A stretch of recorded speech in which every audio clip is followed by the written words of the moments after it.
Ah, porque eu não estou com o YouTube aberto. Som. Testando. Som, testando.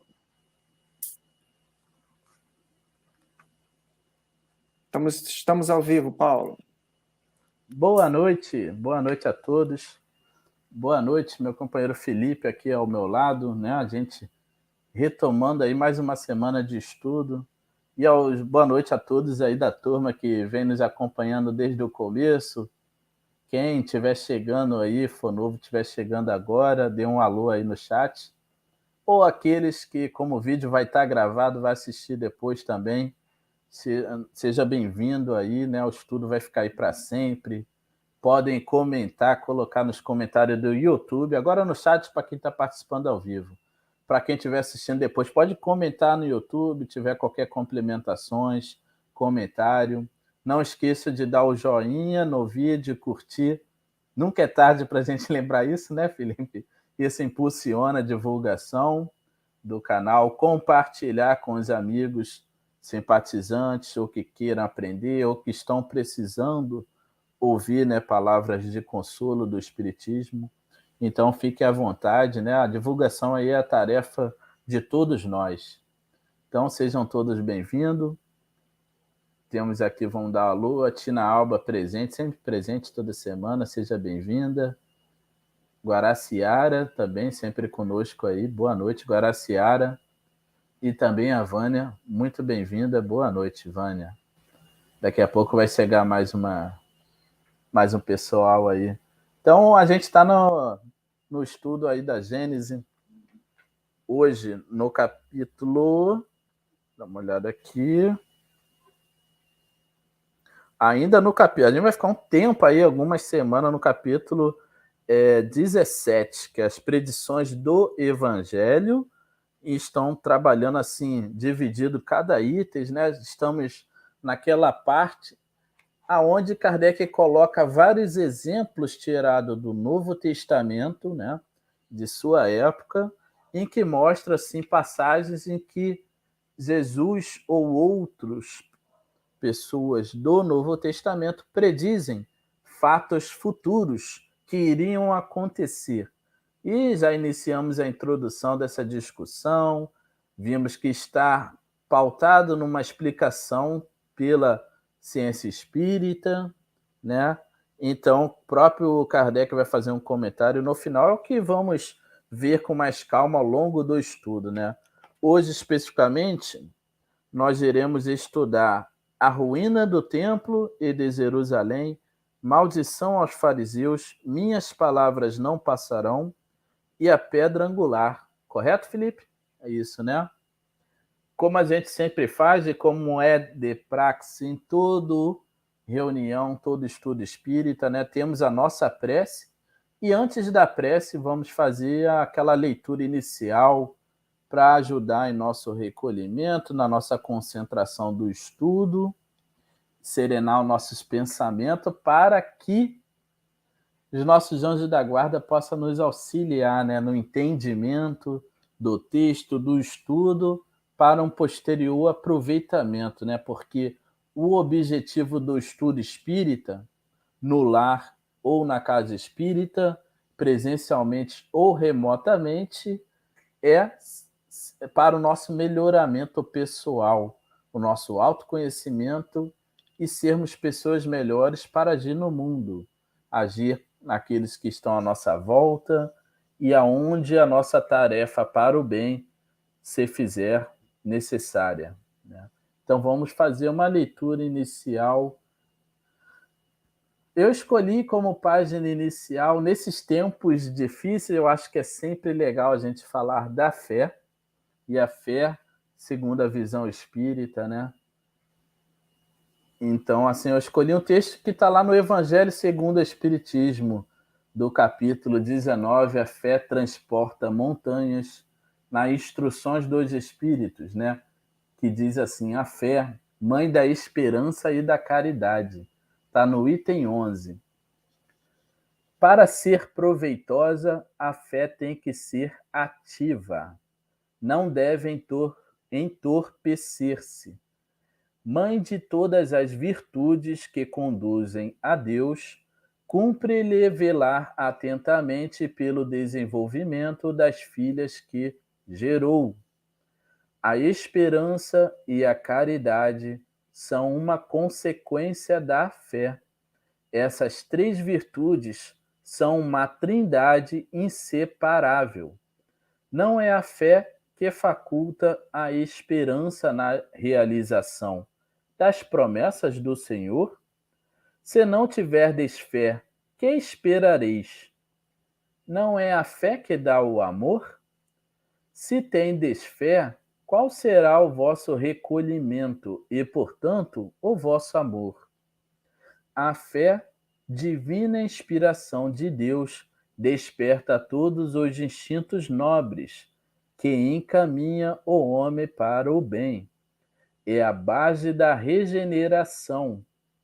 Preciso é, pois, que essa base seja forte e durável, porquanto, se a mais ligeira dúvida a abalar, que será do edifício que sobre ela construirdes? Levantai, conseguintemente, esse edifício sobre alicerces inamovíveis. Seja mais forte a vossa fé do que os sofismas e as zombarias dos incrédulos, visto que a fé não afronta o ridículo dos homens, não é a fé verdadeira. A fé sincera é empolgante e contagiosa. Comunicam-se aos que não a tinham, ou mesmo não desejariam tê-la. Encontra palavras persuasivas que vão à alma, ao passo que a fé aparente usa de palavras sonoras que deixam frio e indiferente quem as escuta. Pregai pelo exemplo da vossa fé, para dá-la aos homens. Pregai pelo exemplo das vossas obras, para lhes fazer ver o mérito da fé.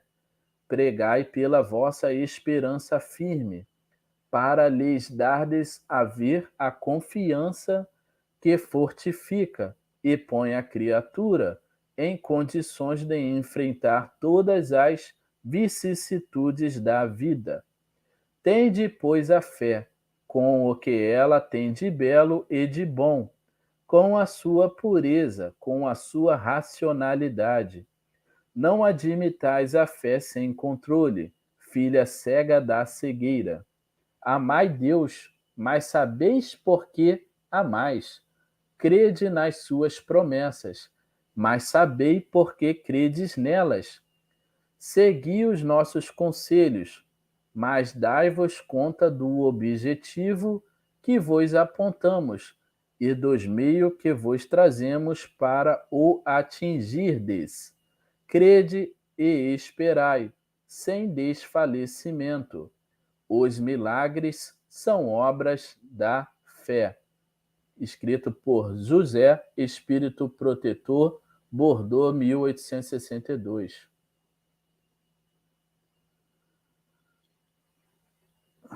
Vamos assim, após a leitura sobre a fé, possamos nos concentrar e pedir por essa prece inicial o concurso dos bons espíritos que nos assessoram, que cuidam e nos guiam por esses grupos de estudo.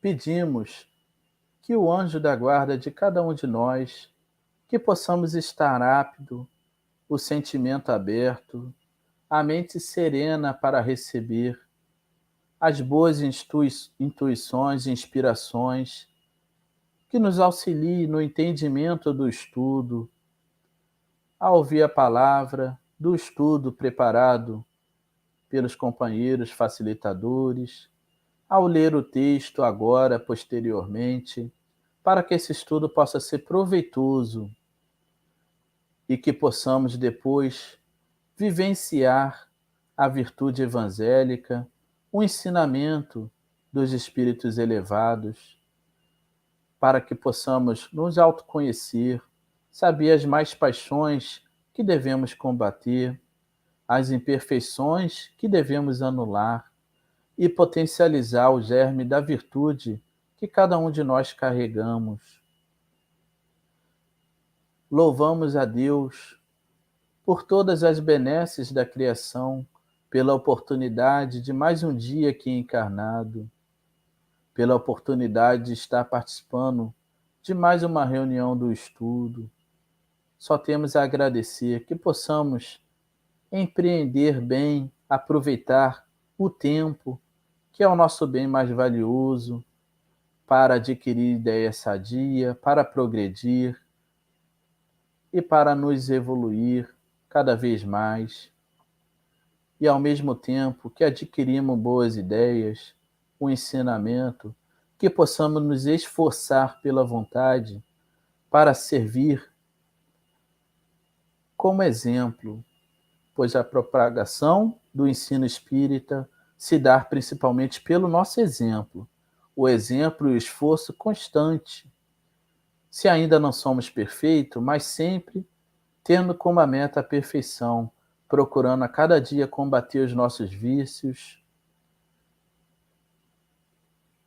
e nos esforçando cada vez mais para adquirirmos virtudes, para exercer pela humildade e pelo amor a caridade, que é o amor em ação.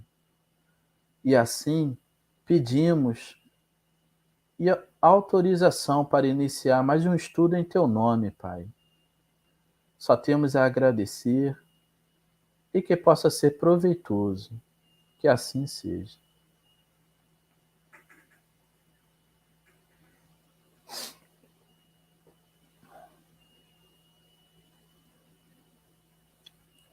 Tudo certo?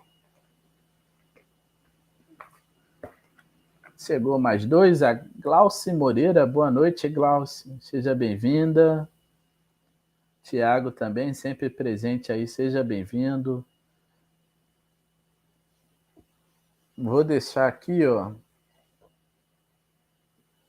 Primeiramente, passando na tela aqui abaixo, está o site do Centro Espírita Luz e Verdade, www.selv.org.br, né? Porque esse estudo é vinculado à Casa Espírita Luz e Verdade, e lá tem todas as informações, inclusive, né, programação, texto, objetivo do estudo, e para até acompanhar nos próximos anos aí, para saber como é que vai dar continuidade na participação.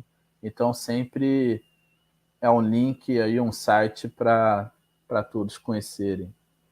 E lembrar também de, enquanto nós estivermos falando, a gente vai fazer aquele momento de pausa, e aí já podem aí colocar dúvidas, complementações, comentários, fiquem à vontade. É sempre bem-vindo a participação de vocês. Sem mais delongas, vamos então ao nosso estudo. Lembrando que a gente está no capítulo, né, Felipe? 17. Hoje a gente vai retomar a partir do item 15, Ruína do Templo de Jerusalém. E depois eu vou falar a maldição aos fariseus, e aí a gente faz uma pausa para comentários.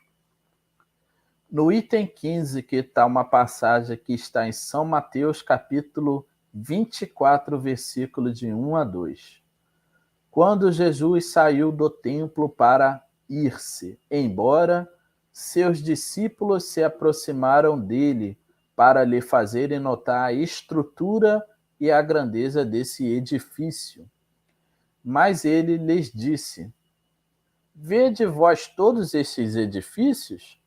Eu vou-lo digo em verdade, eles serão de tal modo destruídos, que não lhes restará pedra sobre pedra. Agora, a outra passagem no item 16, que está em São Lucas, capítulo 19, versículo 41 a 44.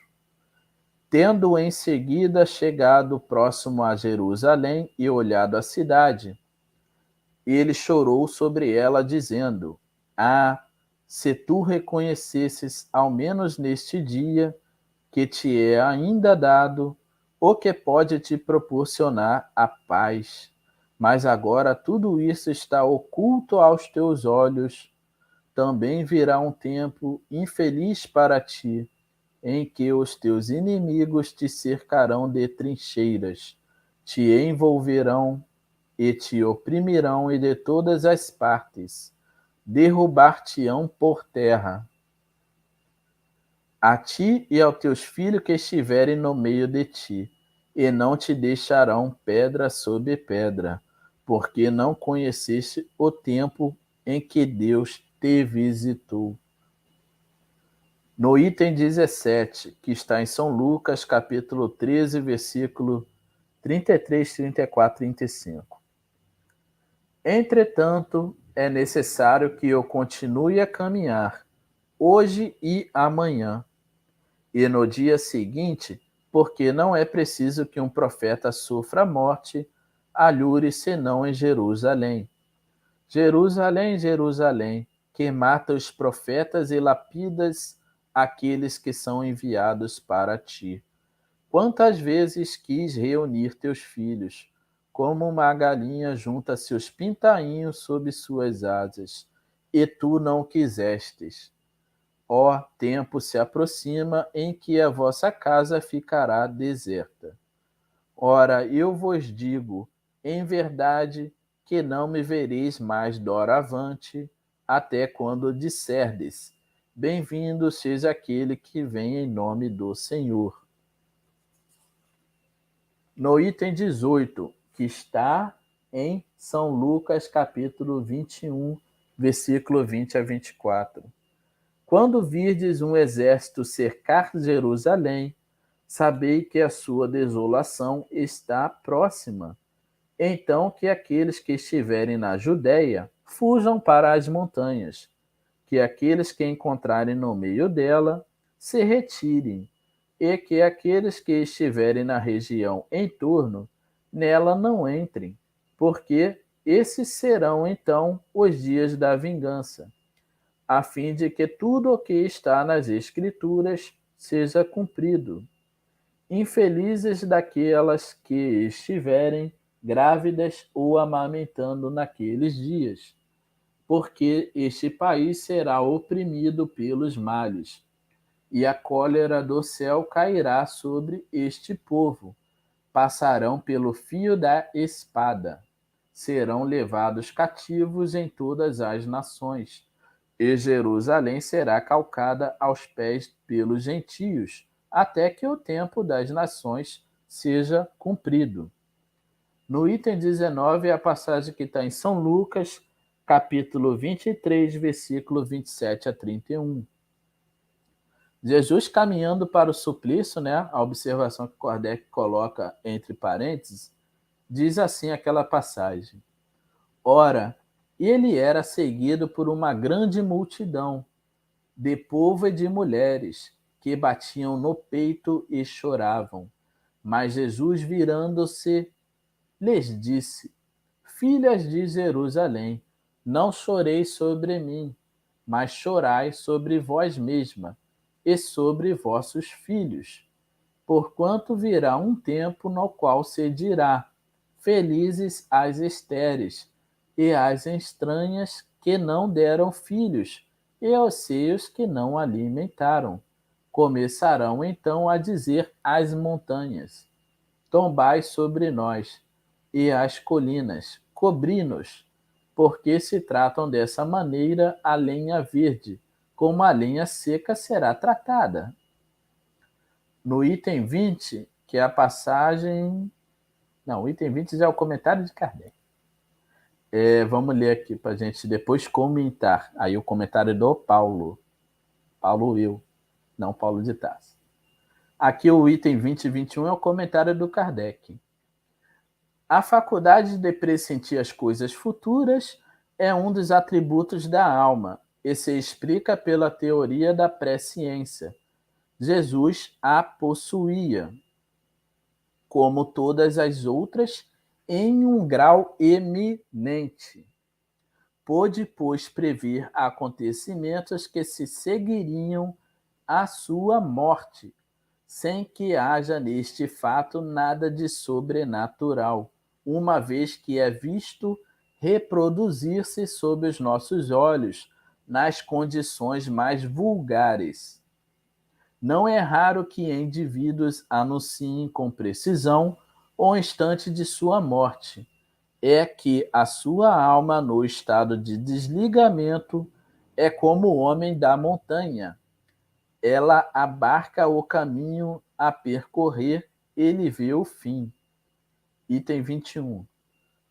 Tanto melhor deveria ser assim com Jesus, que, tendo consciência da missão que vinha cumprir, sabia que a morte pelo suplício era-lhe a consequência necessária.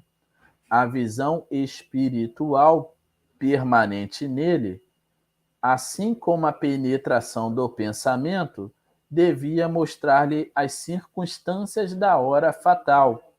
Pela mesma razão, ele podia prever a ruína do templo, a de Jerusalém, as infelicidades que atingiria os seus habitantes e a dispersão dos judeus.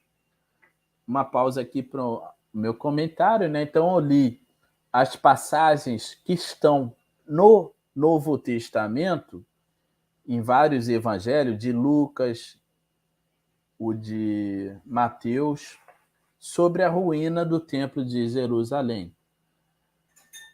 E depois, no item 20 e 21, Kardec comenta, né? O que a gente pode dizer? Do meu comentário, como Kardec deixa tão bem explicado, é só reforçar aquilo que a gente já explicou desde semanas anteriores, que a predição, a capacidade de perceber alguns fatos do futuro é uma faculdade da alma, do espírito, é um atributo do espírito, da percepção, né? E a gente sabe que o espírito ele percebe via perispírito, né? A amplitude dessa faculdade está diretamente relacionada com a elevação do espírito. Os espíritos elevados, que são os da segunda e da primeira ordem, né, os bons espíritos, e o espírito puro, como é a ordem da qual Jesus pertencia, eles vão ter essa amplitude muito maior, né? Kardec ele faz aquela metáfora do homem na montanha, aonde ele tem uma visão de conjunto. Então é mais ou menos o espírito elevado, ele consegue ter essa visão de conjunto de fatos futuros. O perfeito, né, o espírito puro, mais ainda, como é o caso de Jesus. Então ele está comentando nessa passagem que eu li sobre um fato histórico que realmente se deu, que foi a ruína do templo, né? Naquela época, no contexto, no tempo que Jesus vivia, o povo judeu era uma comunidade que estava pelo poder subjugada a um poder maior, que era o Império Romano. Mas aí, se a gente for estudar na história, né, a gente diz o Império Romano ele fazia algumas concessões desde que algum povo, por exemplo, pagasse tributos, né, poderia ter o próprio culto dele. Então, o judeu ele sempre foi bastante zeloso e nunca abriu muito mão da sua crença, da sua religião, né? Então, os romanos, tudo bem, vocês podem praticar a religião de vocês na sinagoga, no templo, mas tem que pagar o imposto ao imperador, né? E os judeus, a gente vê na introdução que está lá no Evangelho segundo o Espiritismo, eles tinham essa questão de nem pagar o imposto ao imperador. Existia, né, esse ranço com o poder temporal do Império Romano. E alguns imaginavam que viria esse salvador, esse libertador da pátria, dos judeus, e que Jesus teria esse papel temporal, né, um líder revolucionário. Na verdade, Jesus foi sim revolucionário, foi um líder, Foi um rei, mas não no sentido temporal, no sentido espiritual, né? Liderando as ideias daquele povo, mas no sentido universal para a humanidade toda. Ele encarnou naquele contexto para a missão especial devido à característica, né? Só que a mensagem evangélica é para todos os povos, para todas as culturas, porque a humildade, a caridade independe de contextos específicos. É válido nos 4 cantos da terra. Então a mensagem de Jesus era para todos. E Jesus pregava não a realeza aqui na terra, mas a vida futura. Não que a gente vá desprezar esse momento que a gente está aqui agora. Como até falei na prece, é importante. O tempo é o bem mais precioso que nós temos, né? Essa joia, e devemos aproveitar o tempo, né? Sabemos que enquanto espírita cristãos, nós não desprezamos o corpo, não desprezamos, né, a importância da matéria para a nossa evolução enquanto espírito. A questão que o espírita tem que pensar é essa, é não subjugar o espírito pela matéria. A ideia é justamente o contrário, nós temos que vencer o domínio da matéria.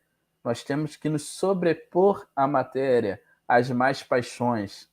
Devemos cultivar apenas as boas paixões, as ideias sadias, os bons sentimentos. Agora, aquelas emoções, aqueles sentimentos que decorrem de influência da matéria, aquilo a gente tem que lutar para extirpar.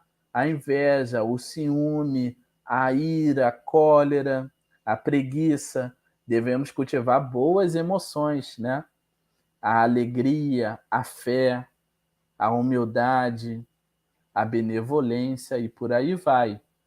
Então, retomando nesse contexto, se a gente puder tirar lições, Jesus previa, né, falando que a gente está na temática da predição, por ele ser um espírito muito elevado, então ele conseguiria ver que aquele poder, o templo, era transitório, e foi um fato histórico. O Império Romano acabou destruindo o templo de Jerusalém, né, que era um magnífico templo que os judeus tinham, e o povo judeu acabou se tendo a diáspora, né, se dispersando pelo continente. Então perceba que não era aquele sentido, não era um poder temporal, não era um templo específico essencial. A mensagem de Jesus era endereçada ao coração, às coisas perenes. É por isso que ele predizia. Inclusive, se a gente entender, trazer para os dias de hoje, isso ainda é válido nas nossas vidas, as nossas reflexões que devemos refletir eu estou subjugando o espírito pela matéria ou eu estou lutando para que o espírito prepondere sobre a matéria, né? O espiritismo não ensina que a gente tenha que deixar de lado o trabalho, o corpo, o cuidado do corpo. Não. É importante porque tudo isso, o lar que a gente tem, a matéria, o trabalho, o corpo, são empréstimos que Deus nos dá. A encarnação é uma benesse que a providência divina nos dá. E devemos aproveitá-la, mas para o enriquecimento do espírito. Não devemos cair, mergulhar nessa ilusão de que da materialidade. Vamos dar prosseguimento, 28. Estou vendo, tem alguns comentários. A gente já vai parar daqui a pouco, né? Dando prosseguimento aqui. Maldição aos fariseus. No item 22. Isso está lá em São Mateus, capítulo 3, versículo 7 a 10. João Batista, essa fala.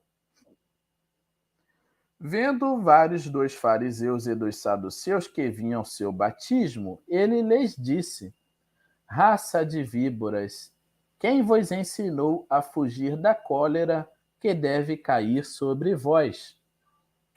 Fazei, pois, dignos frutos de penitência, e não penseis em vos dizer: nós temos Abraão por pai. Ora, eu vos declaro que Deus pode fazer nascer, mesmo destas pedras, filhos a Abraão, porque o machado está posto à raiz das árvores. Toda árvore, pois, que não produz bons frutos, será cortada e lançada ao fogo. No item 23, o item 23, que é um pouquinho grande, né?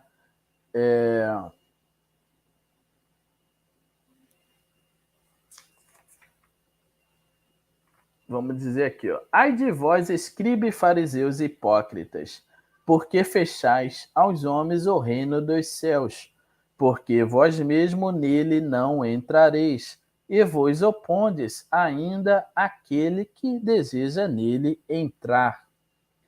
Ai de vós, escribas e fariseus e hipócritas, porque sob o pretexto de longas preces devorais a casa das viúvas.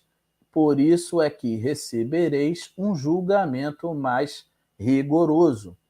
Ai de vós, escribas e fariseus hipócritas, porque percorrereis o mar e a terra para fazer um prosélito, e depois que se tornou, o tornai 2 vezes mais digno do inferno do que vós. Ai de vós, condutores cegos, que dizeis: se um homem jura pelo templo, isso não é nada, mas quem jura pelo ouro do templo está obrigado ao seu juramento. Insensatos e cegos que sois, o que se deve estimar mais, o ouro ou o templo que santifica o ouro? E se um homem dizeis, jura pelo altar, isso não é nada, mas quem jura pelo dom que está sobre o altar, está obrigado ao seu juramento. Cego que sois, o que se deve estimar mais, o dom ou o altar que santifica o dom? Aquele, pois, que jura pelo altar e por tudo que está acima. E quem jure pelo templo, jura pelo templo e por aquele que o habita. E aquele que jura pelo céu, jura pelo trono de Deus e por tudo que nele está sentado. Ai de vós, escribe, fariseus hipócritas, que pagais o dízimo da menta, do funcho, do cominho, e que abandonaste o que há de mais importante na lei, a saber, a justiça, a misericórdia e a fé. Aí estão as coisas que era preciso praticar, sem, entretanto, omitir as outras.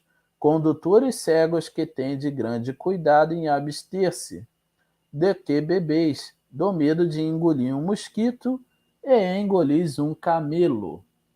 Ai de vós, escribe, fariseus hipócritas, porque limpais o exterior do corpo e do prato, o exterior do copo e do prato, e estáis dentro cheios de rapina e impureza.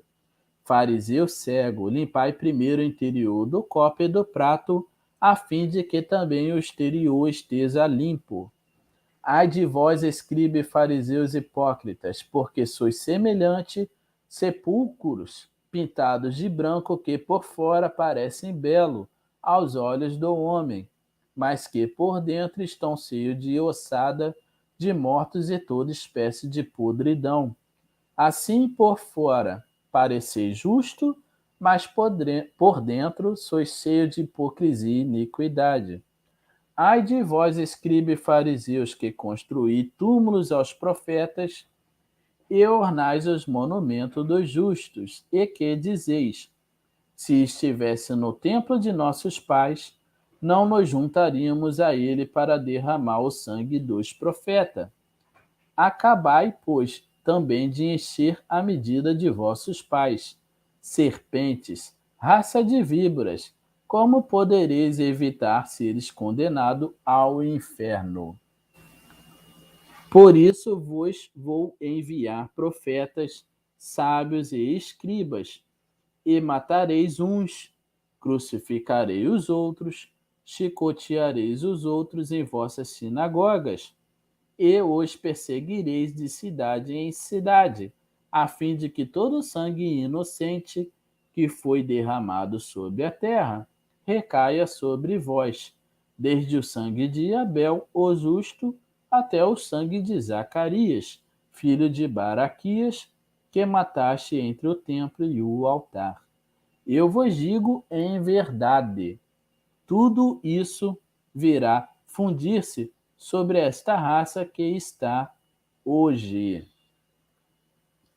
Palavras fortes, segundo São Mateus, né, diz Jesus, que está lá em São Mateus, capítulo 23, versículo 13 a 36.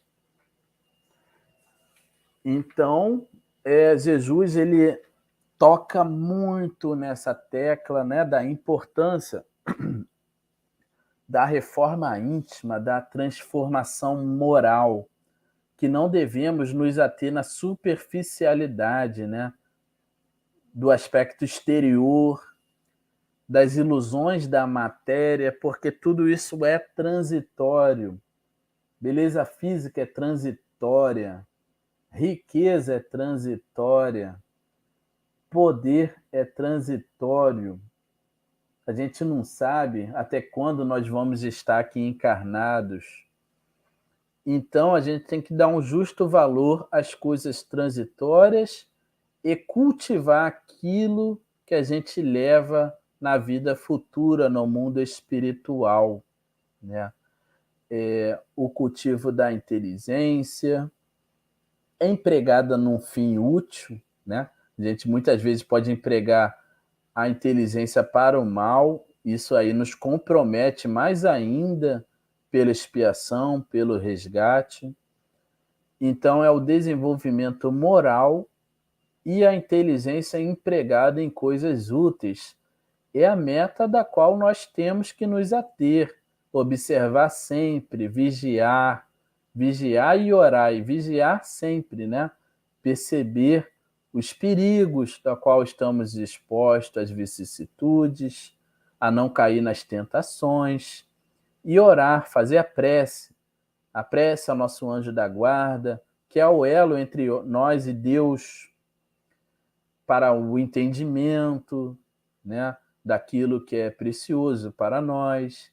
Qualquer momento de dificuldade, de vacilações, de hesitações que todos nós temos, né, porque eu estou aqui agora falando, né, no Espiritismo, do ensino dos espíritos elevados, que eu também não tenho as minhas dificuldades, assim como o Felipe também tem as dele, todos nós temos, né? E por isso Deus possibilitou, Deus respeita o livre-arbítrio, a liberdade. Os espíritos elevados, eles respeitam a nossa liberdade. Jesus espera, nada é imposto, né? Deus não impõe nada, assim. Deus nos cria simples e ignorante, a gente vai adquirindo a inteligência, depois vai adquirindo, né, a experiência e podendo diferir o bem do mal, e aí o livre-arbítrio vai estar sendo desenvolvido. Cada vez que nós vamos tendo mais experiência, o livre-arbítrio, a capacidade de escolha, vai sendo maior. E se nós deixamos se influenciar pelo mal, atraímos espíritos que também estão com o mesmo desejo, os mesmos gostos, e é a nossa escolha. E não há imposição. Quem faz a imposição, de repente, é o espírito que é obsessor. E muitas vezes a gente olha o obsessor da perspectiva deles, mas muitas vezes nós chamamos, né? Então há uma simbiose, e com o ensino espírita a gente tem que quebrar isso, né? A gente tem que quebrar esses erros que nós repetimos por sucessivas encarnações, quebrar esse elo, essa corrente. É aí que vem a nossa liberdade. A liberdade, né? O fugir do jugo da matéria. Agora, Deus não nos deixa desamparados. Se ele não impõe, ele respeita o livre-arbítrio, o nosso momento, até o momento que a gente cansa do mal, cansa de sofrer, aí eu quero começar a pensar no bem. Eu vou me arrepender, eu quero me emendar. E para isso nós fazemos planejamento reencarnatório, escolhemos encarnar, escolhi ser espírita, que vai me ajudar mais, né?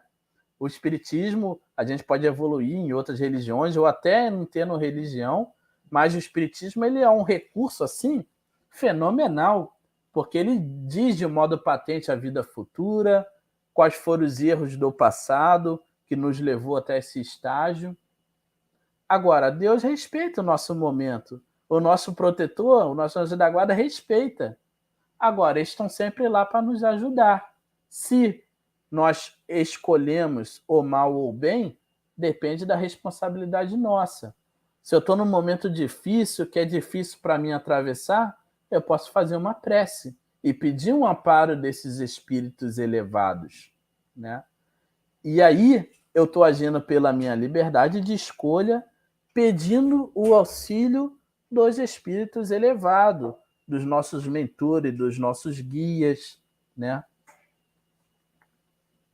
Contextualizando desse ensino de Jesus, dessas palavras aqui, da maldição dos fariseus, né?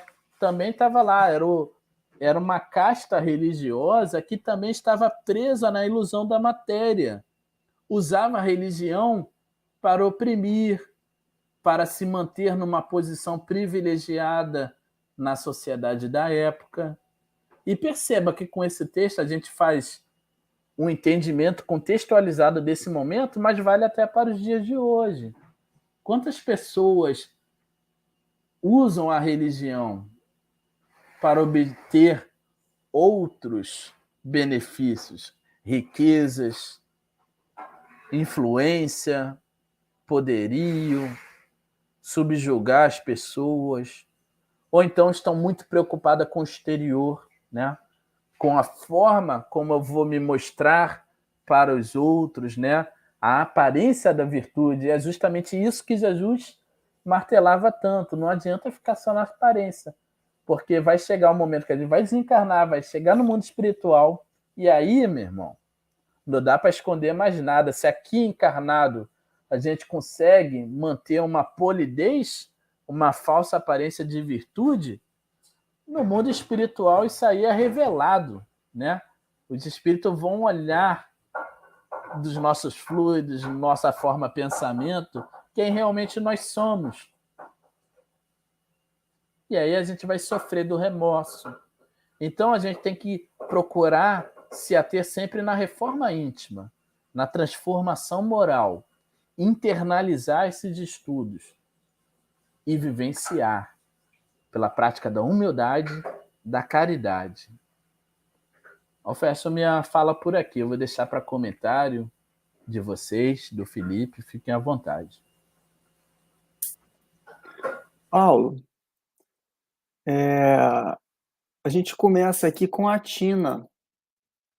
A Tina colocando aqui, quando você estava falando essa parte corpórea, né, desse privilégio que é o espírito habitar um corpo, ela fez esse comentário. É um empréstimo que Deus nos dá, né? É um empréstimo. É um empréstimo e a gente aproveita este momento da encarnação para adquirir um bom proveito dessa estadia aqui. Isso é importante colocar porque em tradições, algumas tradições orientais, mesmo no Ocidente, né, tinha um pouco essas ideias confusas, né, com a ataraxia, com aquela coisa do pensamento um pouco estoico, de mutilar o corpo, né, o sacrifício. E o Espiritismo não fala isso, a gente não precisa mutilar o corpo, eu não preciso me auto-sacrificar.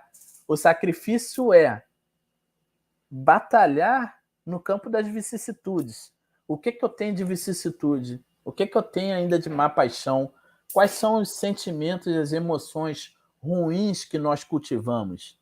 É isso, né? É fazer a prece, pedir o auxílio do anjo da guarda para que a gente consiga no autoconhecer, avaliar tudo aquilo que a gente praticou no dia a dia, no ambiente no lar, no trabalho, no dia a dia, fazer aquele estudo diário. E o que eu tenho ainda de ruim eu tenho que trabalhar. Esse é o sacrifício. Mas perceba a importância do corpo, né? É com o corpo que eu adquiro o trabalho aqui que vai me deixar em contato com as pessoas, no mundo de relação, pois eu sozinho, isolado, não consigo evoluir. A gente evolui o quê? No contato com o próximo, com o outro. Vivenciar tudo aquilo que a gente está aprendendo aqui.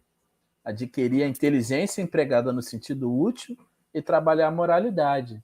E como você falou, Tina, isso é o templo, né?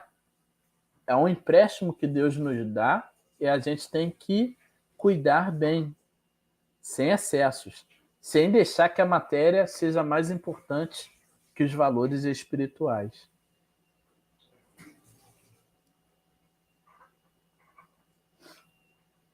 Tinha outra fala aqui do Tiago, né?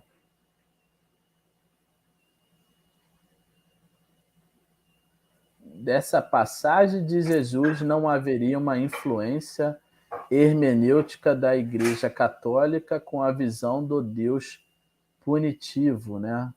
Foi Hermenêutica é aquele aquela parte. momento, foi o momento da maldição contra os fariseus, né? Que ele começa naquela relato de ai de vós, os escribas e fariseus, né?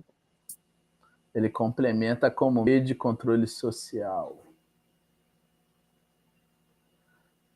Eu não quis entrar no. Eu estava comentando isso em off com o Felipe, né? Hoje em dia, por exemplo, esses estudos estão mais avançados do que na época de Kardec, né? Dos textos bíblicos, seja do Velho Testamento ou do Novo. Porque a gente tem ciências que ajudaram a esclarecer pontos das escrituras. A arqueologia, a comparação entre texto de outros povos que viveram, que foram contemporâneos aos judeus, aos primeiros cristãos, e aí isso vem se desenvolvendo, né?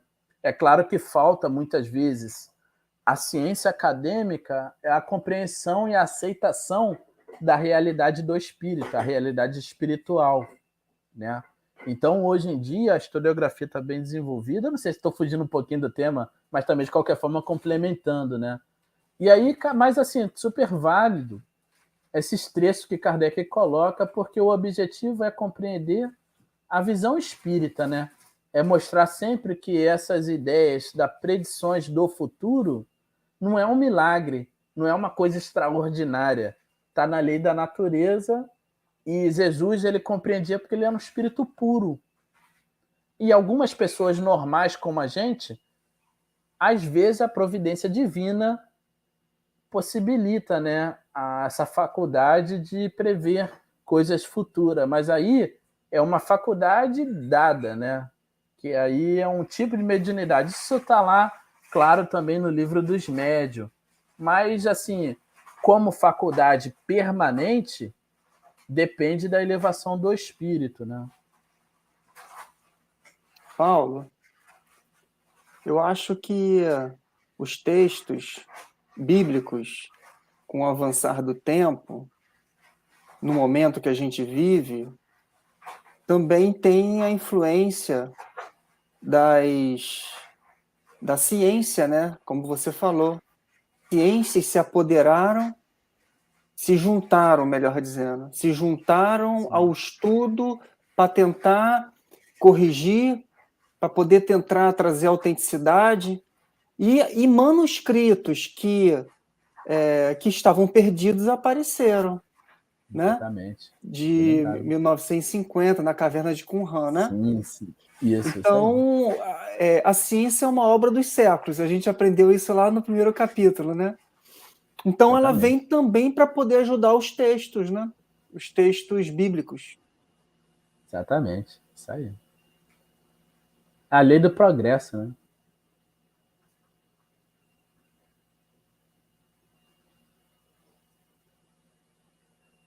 A Tatiane, ela faz essa observação, um texto forte. Eu também achei o texto forte, né?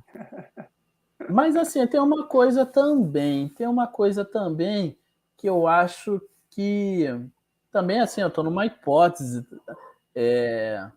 Eu até também eu sou do campo da história, mas assim, essa parte de estudos bíblicos não é muito a minha área, mas falando num aspecto espírita, há uma coisa, o espírito elevado, quando ele tem que dizer a verdade, muitas vezes ele diz, é claro assim que a verdade às vezes machuca, o modo como a gente fala, mas a gente tem que ter um certo cuidado com isso, que muitas vezes a verdade precisa ser dita, sabe?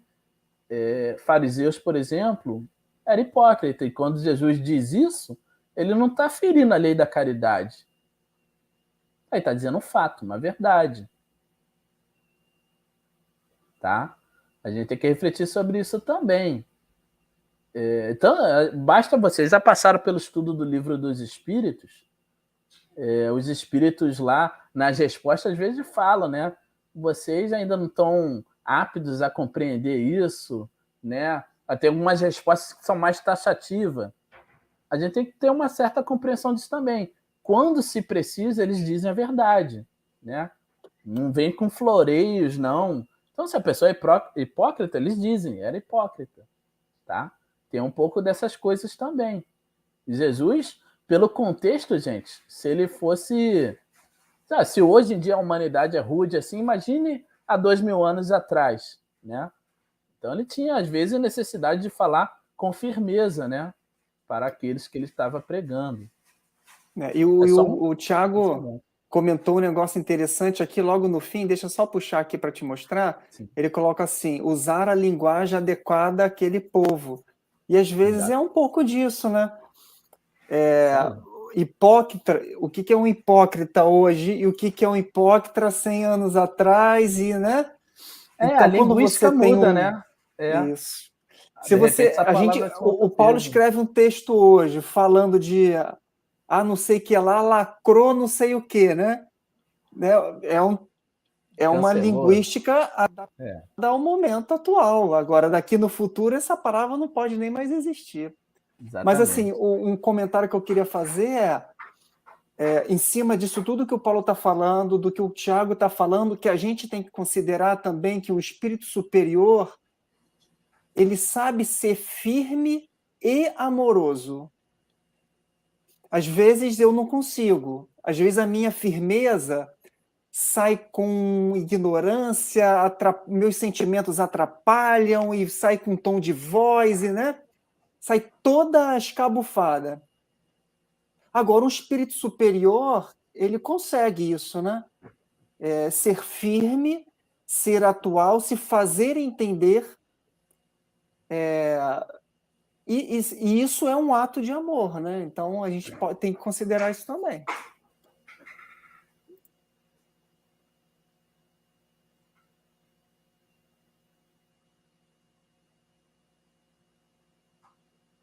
Agora a Ciara até faz o comentário, né? Mas porque assim, eu tô vendo que tem muito comentário. Hoje o chat tá bombando aqui, mas tá legal. O pessoal ele debateu muito essa parte da questão da linguagem, né? Eu vou falar um pouco disso também, Paulo. Quer dizer, já falamos muito aqui, mas passar o bastão então para vocês. Mas é disso mesmo. Às vezes tem um problema de traduções, mas eu queria deixar só essa deixa. Agora foi horrível a minha... Queria só deixar essa parte aqui, deixar essa deixa. Foi ótimo. A verdade, às vezes, precisa ser dita. E aí tem a questão da palavra. De repente, o hipócrita lá no... Jesus falava no aramaico, né? Nem o hebraico, era a língua do povo. Então, era outro sentido. Fica livre, Felipe, por causa do seu tempo aí, para mim não tomar muito. Tá bom, Paulo. Obrigado aí. Pô, foi tão legal que a gente perdeu até um pouquinho da hora. Mas dá tempo, fica tranquilo que tudo dá tempo. A gente está no livro A Gênese, então a gente faz parar o tempo daqui a pouco para a gente terminar no horário certo. Eu não dei boa noite a todos, né? Boa noite. Muito obrigado aí pela companhia de vocês. E vamos agora estudar sobre aquela parte, minhas palavras não passarão, e a pedra angular, vai do item 24 ao item 28. Né? Mas tem bastante informação. Deixa eu ver aqui. Vamos lá. Item 24. Pega o livro aí, abre no item 24.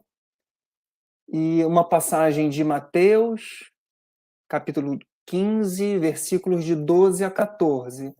Então, aproximando-se dele, seus discípulos lhe disseram: sabes que, ouvindo o que acabaste de dizer, Jesus, né, acabaste de dizer, os fariseus se escandalizaram? Ele respondeu: toda planta que meu Pai Celestial não plantou será arrancada. Deixai os cegos a conduzir os cegos, se um cego guia o outro cego, cairão ambos na valeta. E depois Kardec, no item 25, coloca uma outra passagem: passará o céu e a terra, mas minhas palavras não passarão.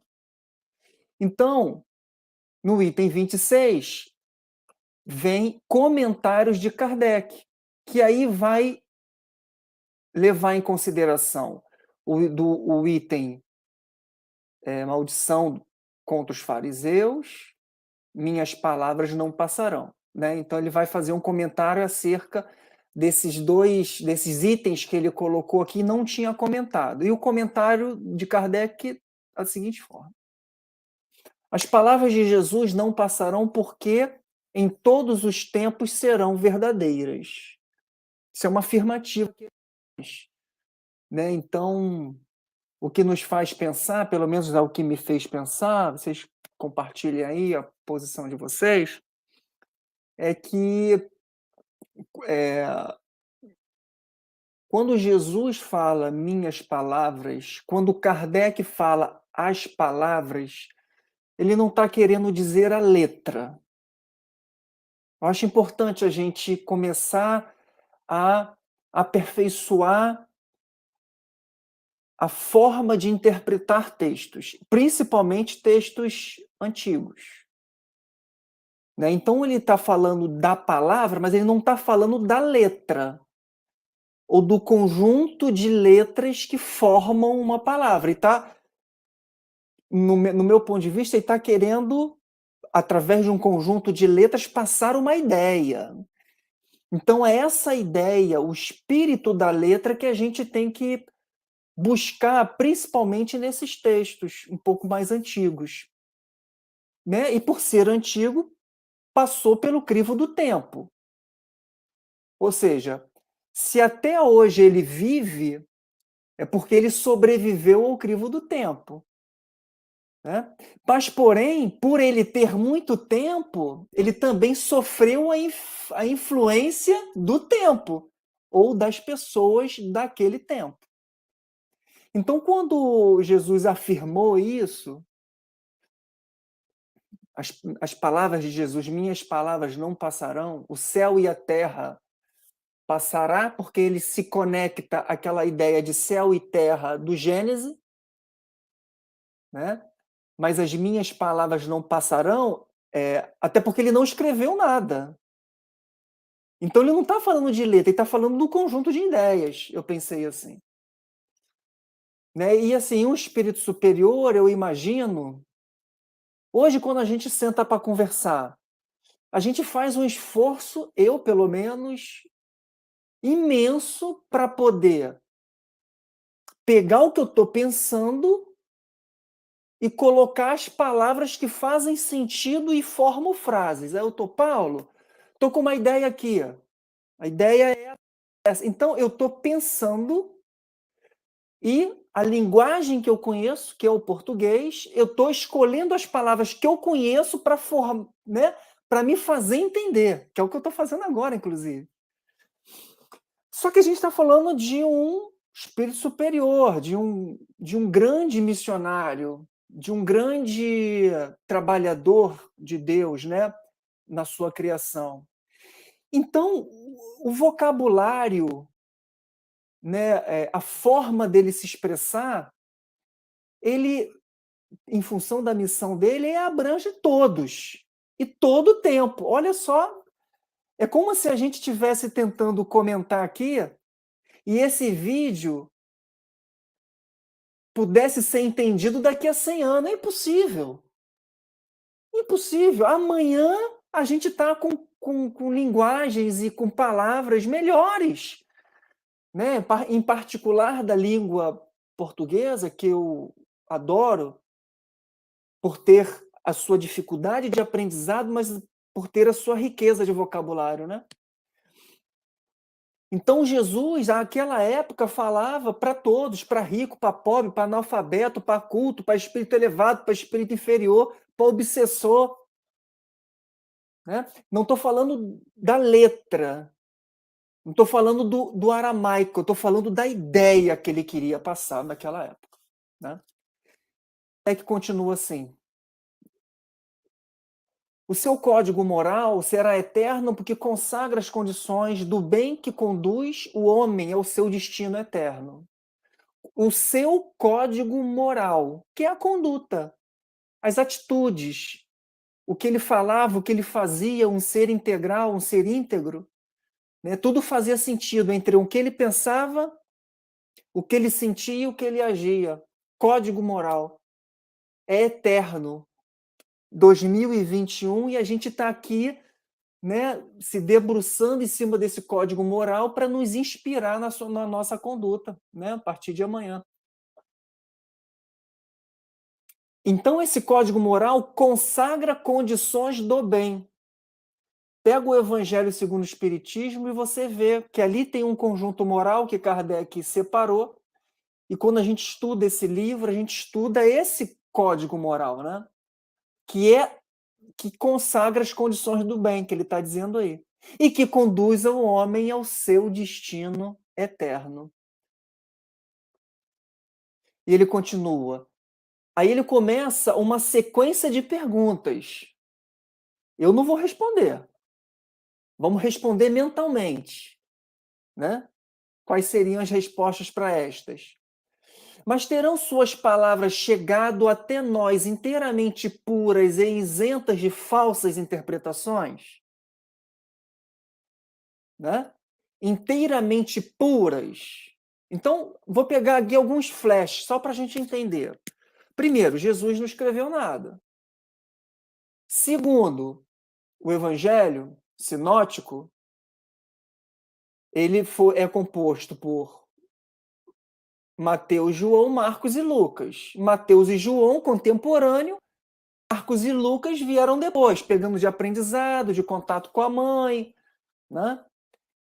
Falando aí dos evangelistas, 2 apóstolos e 2 discípulos que vieram depois. Ainda tem os textos que são classificados como apócrifos, que não foram entendidos pela igreja, fazem parte do conjunto bíblico, né? No Velho e Novo Testamento. Bom, Paulo falou, Jesus era um judeu, falava aramaico, esses textos foram traduzidos para o grego, do grego foram traduzidos para diversas línguas. Então, toda tradução há uma perda, porque além do templo influenciar, tem os termos que o tradutor tem que ter esse trabalho de aproximar. Então, um trabalho de aproximação. A gente está falando de palavras puras, de letras. Além dos aspectos culturais, como a gente comentou aqui, né? O ambiente naquela época, a evolução da sociedade naquela época em termos de maldade, em termos de bondade, a linguagem utilizada, o estilo literário. Hoje a gente fala de romance, a gente fala de terror. Né? Naquela época era um outro esquema literário, era uma tradição oral, era uma tradição de muitos analfabetos, poucos estudavam. Qual é a tradição hoje? Né? Se eu não colocar meus filhos no colégio, eu vou preso.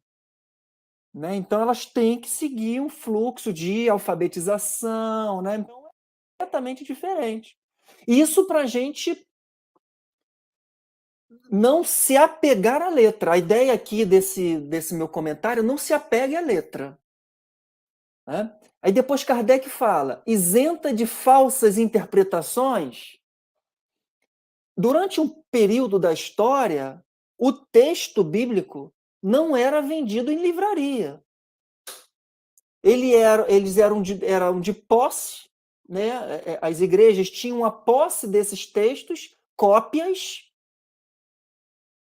das cópias, que os originais não têm, cópias das cópias, que eram feitas por escribas em pele de carneiro, depois em papiro, e depois com Gutenberg aí com a imprensa.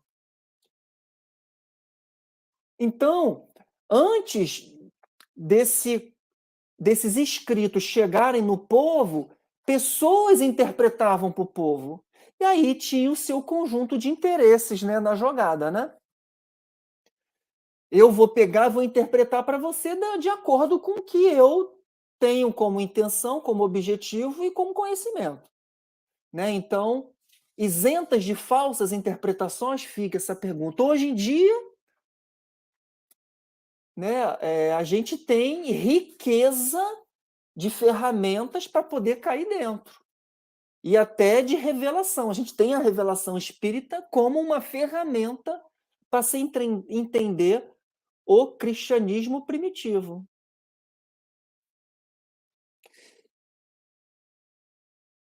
E aí ele coloca uma outra pergunta. Todas as seitas cristãs lhes captaram o espírito?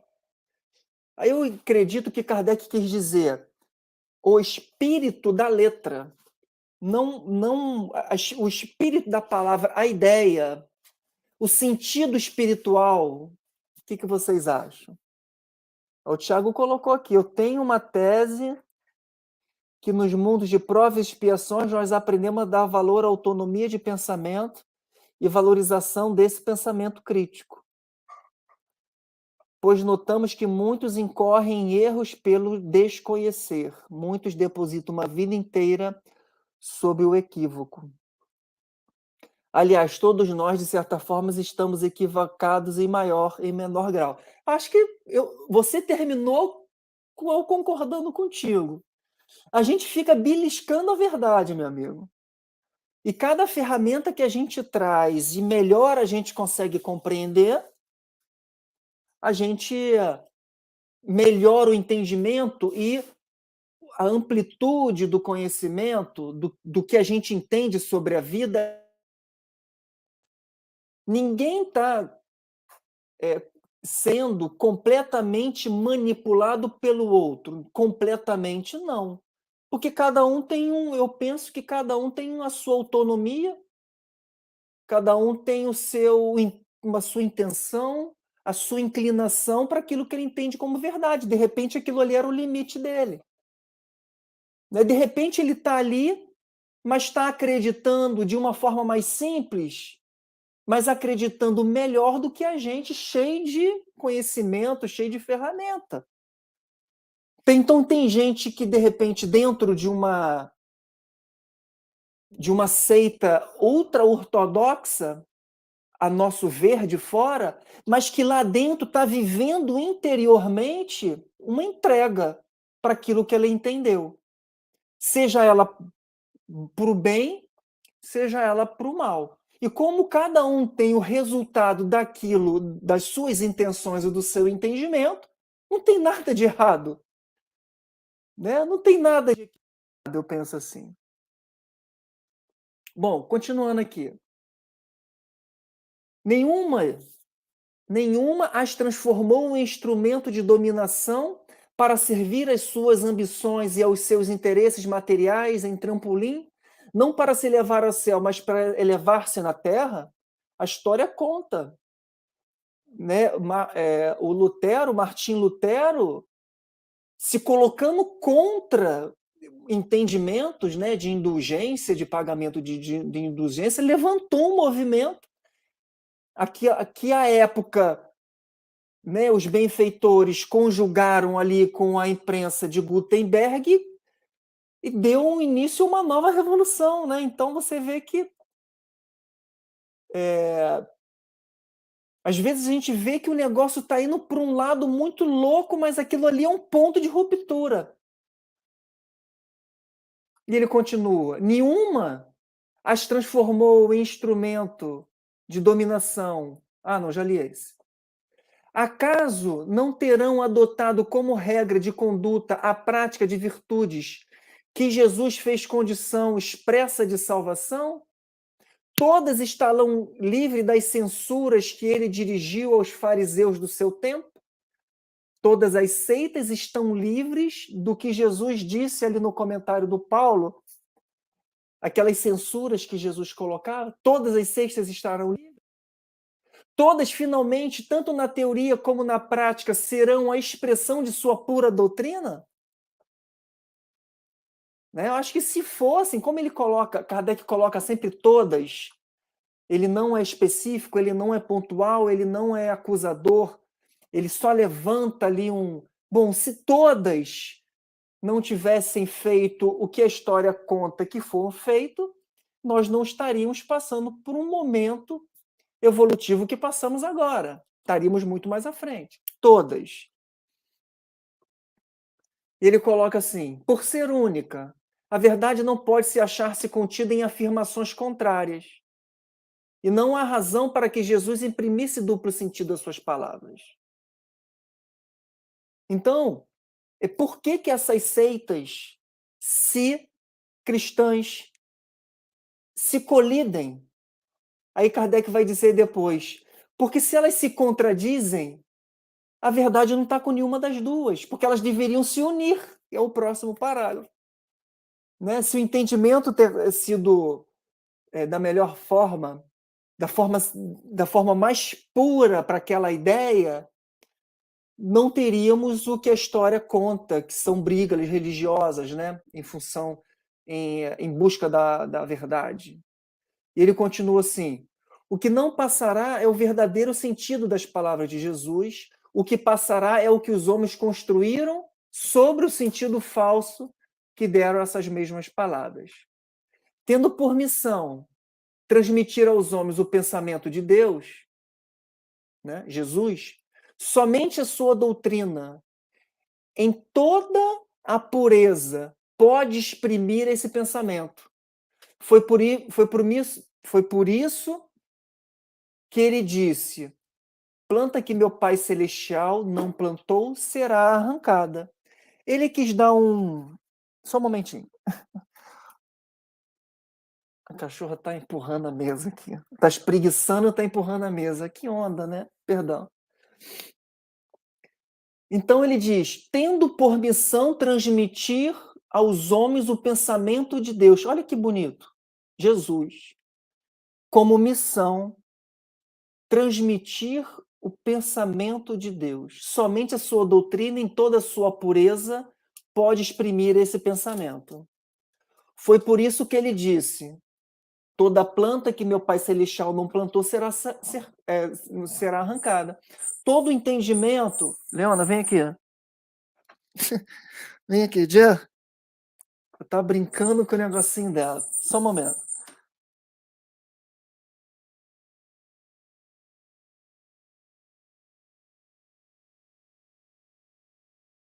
Desculpa, gente. Ela ganhou um brinquedinho novo. Então tá empolgada.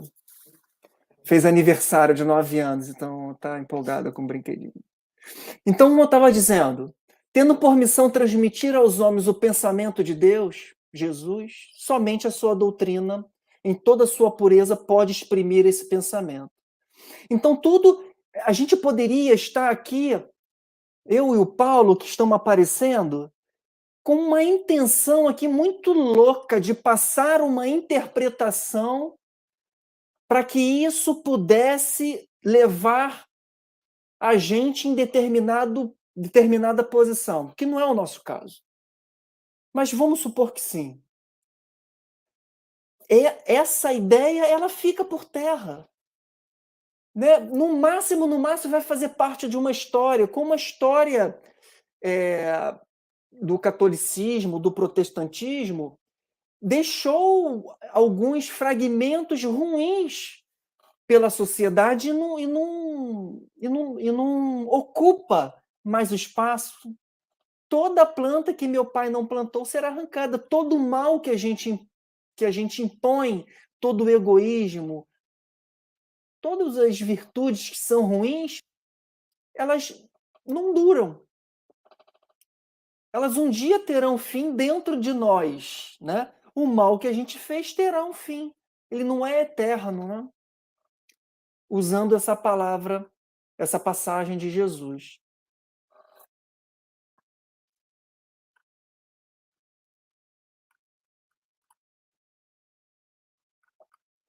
Aí o Tiago comentou o quê? Aliás, estamos... aqui. Tiago comentou assim, ó, os princípios levariam ao mesmo lugar. É o dogma que separa. Não só o dogma em si, mas as más inclinações do homem. Ah, que fofa é a cachorra.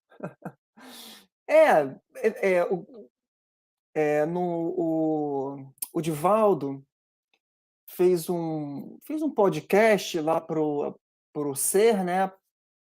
Que é o grupo espírita lá do Haroldo Dutra Dias. Eles gravaram com o Divaldo lá na Mansão do Caminho. Aí falando de alguns errinhos assim, né? Dos familiares deles até, ele contando um pouco, ele chama isso de fenômenos humanos. São fenômenos, são atitudes, e que às vezes só se justifica porque a gente está encarnado. Né? Porque a gente quer alguma coisa que tem relação temporal com essa vida e erra. Aí o Divaldo chama de fenômenos humanos. É isso, uma mensagem tão bela passando por humanos. Então ela vai meio que sendo... né, tentam manipular ela, mas ela prossegue, né, a verdade prossegue, e a gente vai tentando pegar a sua essência. Né? Pedra angular.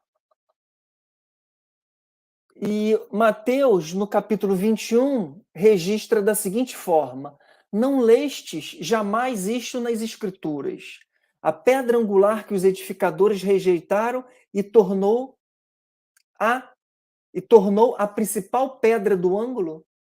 Foi o que o Senhor fez, e nossos olhos o veem com admiração. Por isso eu vos declaro que o reino de Deus vos será tirado e será dado a um povo que dele tirará frutos. Aquele que se deixar cair sobre essa pedra se despedaçará e será esmagada. Aquele sobre quem cair. Tendo ouvido de Jesus essas palavras, os príncipes e os sacerdotes reconheceram que era deles que o mestre falava. Quiseram então se apoderar dele, mas tiveram medo do povo que o considerava um profeta. E Kardec comenta assim: a palavra de Jesus se tornou uma pedra angular, isto é, uma pedra de consolidação do novo edifício da fé, erguido sobre as ruínas do antigo. Pedra angular, se você imaginar um arco, é uma pedra que fica no meio e liga um ponto a outro. Por isso que ele fala muito de, se ela se despedaçará, ela esmaga quem está embaixo. É uma pedra que sustenta. Então, a mensagem de Jesus como uma pedra que sustenta a verdade.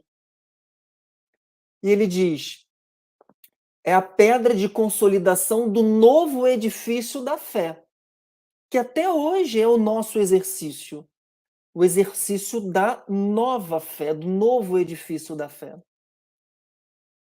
Havendo os judeus, Kardec continua, havendo os judeus, os príncipes, os sacerdotes e os fariseus rejeitado essa pedra, ela os esmagou.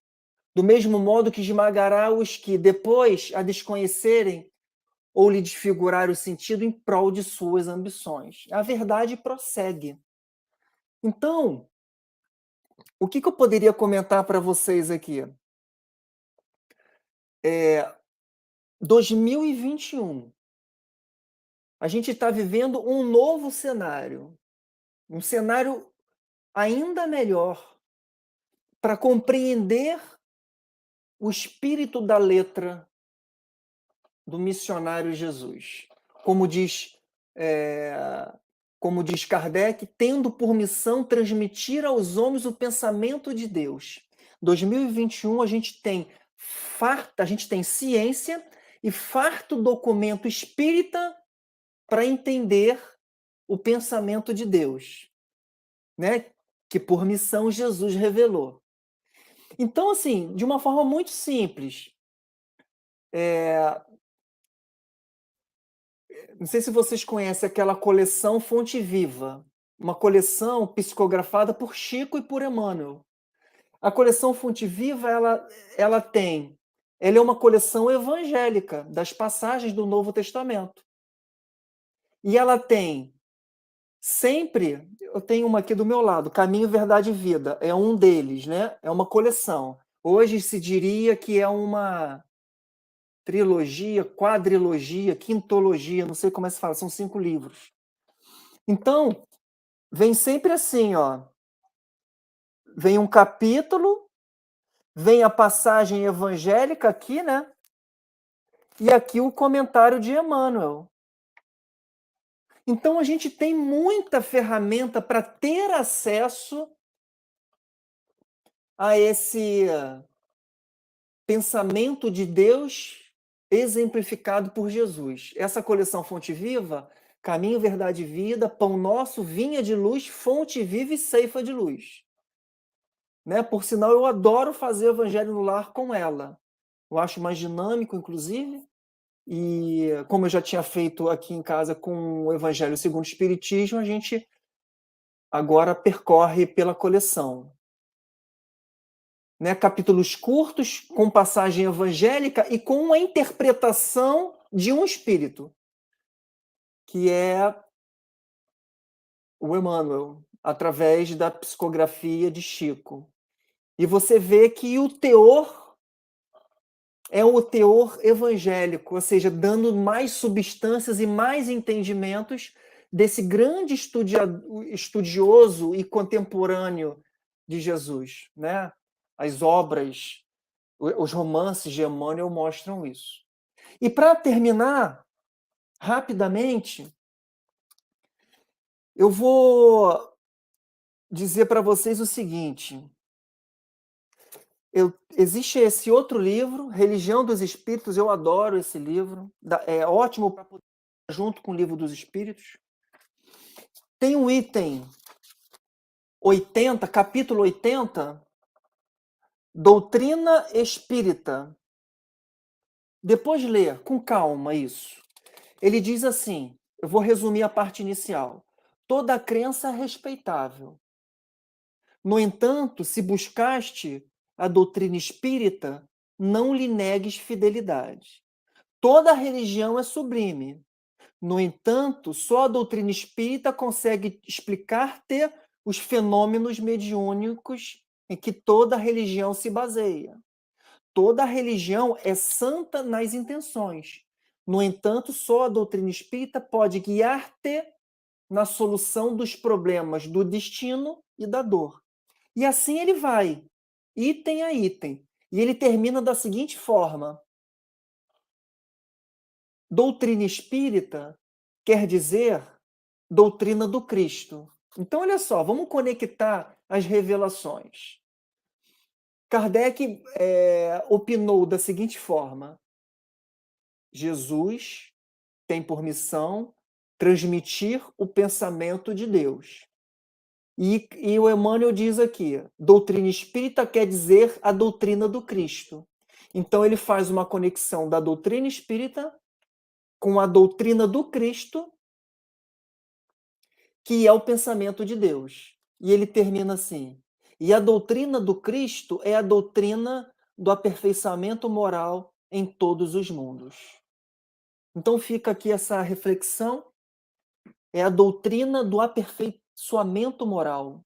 Então a gente está falando aqui de entender a mensagem de Jesus, de compreender, de obras subsidiárias, de Kardec, mas que no fundo o que a gente, o que vai fazer a gente passar de ano não é fazer uma prova e acertar todas as questões, é o aperfeiçoamento moral em todos os mundos. Ou seja, a gente usa só esses estudos, essas segundas-feiras, para que a gente tenha mais ferramenta para se aperfeiçoar moralmente neste mundo que a gente está vivendo. Então, terminei por aqui.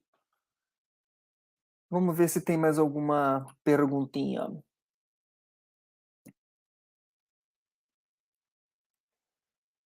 Tiago colocou assim: não me julgo um espírito superior. Coitado de mim. Ainda. Mas me sinto meio para baixo quando penso no quanto atrasados estamos aqui na Terra. né? Ou não, né, amigo? O quanto a gente já caminhou, só se olhar para trás. É que você está generalizando. Mas no íntimo de cada um é que a gente pode dizer se ali tem um atraso ou não. Obviamente, o que a gente vê pelo jornal, ele é uma fotografia, né? Mas só um espírito superior para conseguir olhar para a sociedade como um todo e tirar um extrato. O que a gente não vê na TV, o que a gente vê na TV não é um extrato, né? Aquilo ali é uma fotografia. Mas eu acho que a gente ainda está, principalmente brasileiros, a gente ainda está muito melhor que estávamos, né? Apesar dos desafios que a gente tem que cumprir. Diga, Paulo. A gente não. Eu também não posso falar por vocês, né? Eu não sou espírito superior. Tem que olhar a escala espírita, né? Nós que somos espírita, a gente tem a escala espírita, que é essa avaliação da evolução, do grau de evolução dos espíritos. Geralmente, a boa parte da humanidade ela está classificada na terceira ordem, que são espíritos imperfeitos. Eu gosto muito, por isso que eu quis assim só chamar minha fala aqui, porque muitas vezes a gente passa batido por isso, está lá na questão 100 do Livro dos Espíritos, e é um dos pontos mais importantes da doutrina espírita. O espírito Sócrates, o mesmo espírito que foi encarnado aqui na Terra, foi um dos pensadores mais importantes, e também teve uma participação substancial na codificação, era um dos espíritos mais importantes. Ele vai dizer que a escala espírita é a chave para entender o espiritismo, tá? Então nós somos da terceira ordem. Qual é a característica? A matéria prepondera sobre o espírito, somos muito influenciados. Mas o que eu queria chamar muito importante, eu estava fazendo estudo não, estava estudando, e me deu uma animada assim. O tempo que a gente passa na materialidade, na imperfeição, ele tende a ser mais longo do que entre os espíritos elevados. O que eu estou querendo dizer? Se eu imaginar nas minhas primeiras encarnações, simples e ignorantes, lembra aquele estudo? Enquanto os homens, né, os seres humanos aqui, tinham uma forma quase animalesca, saindo dos primatas, é claro, os simples e ignorantes. Depois, ó, bota séculos e séculos aí, até chegar do Neolítico, né? Aquelas tribos. Depois vai vir na antiguidade, onde a gente guerreava com o inimigo, era saque. Depois bota mais um tempo aí. Claro que eu estou usando aqui Europa no contexto de Ocidente como parâmetro, né? Outras sociedades vivenciaram de outro jeito. Depois teve o medievo, onde a gente foi influenciado pelo dogmatismo, pela religião. Depois veio a era moderna, tudo aí mais, até que a gente está aqui no tempo contemporâneo, ou seja, todo esse tempo como espírito imperfeito. Então foi um tempo muito longo, sabe? Coisa de 100 milhões de anos que a gente está aí como espírito simples e ignorante até aqui. Só que aí a gente vai ver agora para frente. O que falta para eu ser um espírito elevado? Não vou falar puro, não. Puro está muito distante ainda. Mas ser um espírito da segunda ordem, um bom espírito. O que ocorre? Falta algumas encarnações. Por quê que é mais próximo? Eu estou mais distante de simples ignorante do que um espírito elevado. Sabe por quê? Quando a gente começa a ver que cultivar bons sentimentos é muito bom, a gente acelera o passo, a gente acelera. Então, daqui a 1, 2, 3 encarnações, a gente já vai ter mais virtudes do que defeitos. E eu vou acelerar isso. Eu vou procurar progredir cada vez mais. Então, isso é só para dar uma animada. Mas é claro que a gente tem que fazer por onde, né? Então, não é para a gente imaginar que a gente vai ficar mais 100 milhões até ser um bom espírito, um espírito elevado. Não. Porque é como se a gente estivesse num túnel escuro e visse um clarão de luz. O que a gente faz? A gente acelera o passo para chegar nessa claridade. Então, é da alma, a gente sente os eflúvios. Como que é os valores espirituais são tão melhores do que as ilusões da matéria que a gente se apega.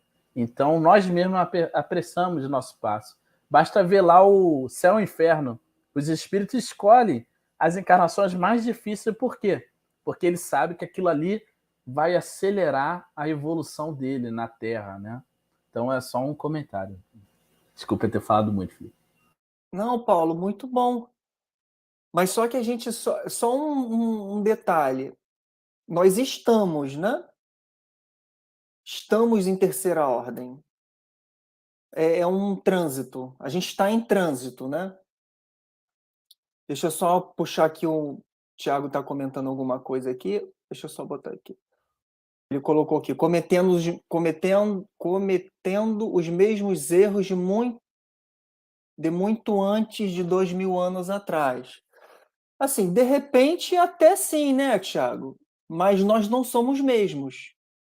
Podemos ter as mesmas atitudes, mas interiormente a gente é outro. Né? Esse processo de lapidar o interior até que a atitude realmente, até que um erro você deixa para trás, nós deixamos para trás. Ele coloca aqui, não brigue comigo, mas sempre achei curioso o formato das nossas redações espíritas. Quais redações, meu amigo? Qual livro? Quais livros? Aí ele avançou aqui, ó. O espiritismo traz um pouquinho dos traços de autoconservação que as religiões possuem para criar aderência de seus adeptos. Não estou dizendo que seja algo ruim. Depois você cita esses... Depois a gente avança esse bate-papo para o grupo de WhatsApp, porque não vai dar mais tempo. Mas está faltando mais substância aí, pelo menos para eu comentar, né? Nesse caso aí, o que seriam esses traços de autoconservação? Só para a gente entender.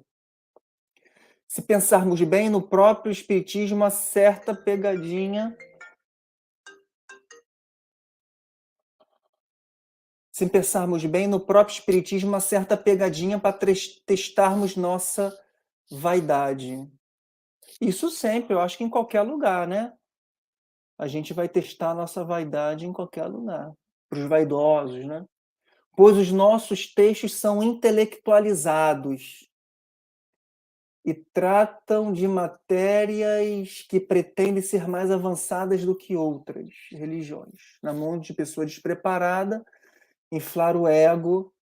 Eu gostei do segundo parágrafo, realmente. Mas eu não gostei do intelectualizados, não concordo contigo. Né? De repente são palavras do nosso desconhecer, mas Emmanuel, a última encarnação dele, a gente não sabe onde é que foi, mais ou menos, precisamente, né? Mas ele traz o vocabulário da época dele. A gente está em outra época, aquela historinha de Jesus que a gente comentou, né? Então, o espírito comunica, ele traz o arcabouço do vocabulário que ele tem, da língua que ele conhece, né? Então, ele vai ser sempre diferente, a depender de quando foi essa comunicação da atualidade. De repente, você está chamando isso de intelectualizado. Não sei se eu chamaria da mesma forma. Tá? Então, na mão de pessoa despreparada, né? No sentido da intenção, com certeza. Mas é uma doutrina que cabe a todos, porque fala do ensinamento de Jesus, né? Aí ele termina aqui, bem colocado, eu sempre olho comparando com os planos superiores, mas esqueço de comparar com o nosso passado. E sim, evoluímos muito. É isso aí, meu amigo. Obrigado aí pela tua participação, pela tua interação. Paulo, tem mais alguma coisinha para colocar? Não? Então vamos fazer a prece para a gente concluir, né, o nosso encontro aqui.